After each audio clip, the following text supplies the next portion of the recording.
Hey guys, in today's video ay pag-uusapan natin kung ano itong DNet, no?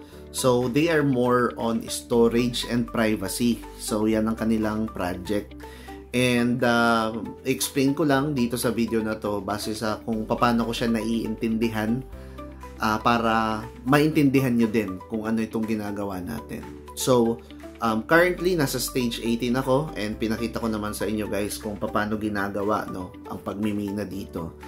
So, bali imagine na tayo kapag nagsisave tayo ng ating files, meron tayong PC and pwede tayo sa flash drive, pwede tayo sa USB, etc. etc. So, ang problema dyan, kapag may taong nagkaroon ng access, let's say for example sa iyong external hard drive, ma-access niya yung file mo. With regards sa privacy, hindi siya ganun ka-safe. So, ang ginagawa guys ng DNet, tayo mga watcher nodes, itong mga mobile phone natin, is parang ginagawa niyang storage. Yun ang nagiging contribution natin kapag ino-on natin itong watcher node. Okay, ayan. So, meron tayong option dito, no, to upload our own file. Pero, again, tayong mga nagko-contribute para tayong ginagawa niyang iba't ibang, kumbaga sa madaling sabi is iba't ibang storage or iba't ibang hard drive, no? So, paano siya nangyayari? Imagine guys, ako magsisave ako ng file and itong file ko, let's say for example, para siyang isang puzzle. So, itong buong puzzle, i-distribute yan ni DNet sa iba't ibang storage. Again, parang sa iba't ibang tao kasi iba-iba tayo na may phone, di ba?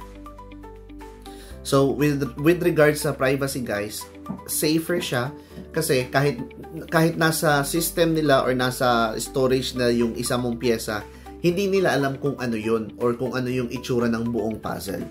Only you, ikaw na may-ari ng file na nag-upload or nag-store dito sa project na to, ang nakakaalam kung ano yung puzzle na yun or kung ano yung file na yun, di ba? So, yan ang nagiging contribution natin every time na ginagamit natin ang ating mga mobile phones. And yung reward naman natin dito is yung kanilang DNet na token, which is ang pina-farm natin ngayon is itong WN tokens na magiging DNet token once na mag-start na yung kanilang airdrop. Okay?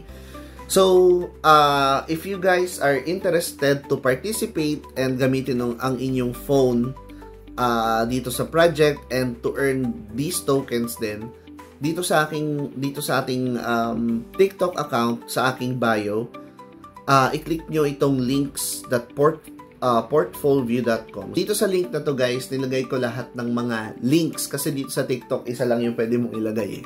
So in that link nakalagay na dyan yung link sa ating group, sa ating Facebook group para mag-participate kayo or kung may questions kayo pwede kayong magtanong. And nandito din yung mga links ng mga projects or ng mga minimina ko. Okay, so if interested kayo to join, click nyo lang yan.